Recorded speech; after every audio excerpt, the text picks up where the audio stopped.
Na kuo kaunti-ini ya Kilifi ni atethegia gukorwo tamu ya mbere ya mathomo ikirie kureka kuri na arutwo matari maraingira kirathi kia form 1 ni undu wa kwaga mbeca cia bithi. Faida Katana ni umwe wa arutwo aya. Faida ni wa kuma itura ria Birini Mwamleka gicigo-ini kia Obunge gia Kaloleni kaunti-ini ya Kilifi. Faida agire na marks 358 kigaro-ini gia KCPE mwaka muhituku, no aikaire o mucii agite mbeca cia kuingira thukuru wa secondary. Aciari ake marahoya andu a wendi mwega mamuteithie niguo athome.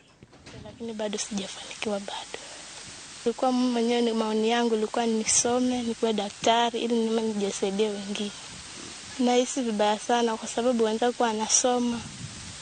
Tulikuwa tunasoma sote, watu wameripoti shule, mimi bado niko nyumbani. Sasa juzi ndo kama vile ulivyomuona mara analia. Asema mimi naona baba tahiri nijimalize kabisa. Manake naona mimi sitasoma. Namwambia mama sifanye hivyo. Tahiri nijiue mimi babako kuliko kujiua wewe. Manake mimi kidogo miaka mingi, wewe bado mchanga, utakijimaliza utakuwa umepoteza mambo mengi. Wazazi walikuwa wanategemea mnazi na hakuna pombe tena. Njaa mnazi nayo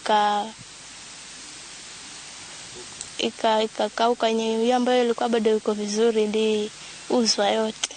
Nahitaji mtu yote ambaye anaweza kunisaidia, anisaidie. Akatengeza vizuri, sasa wakawa wawili. Yeye na mkubwa wake.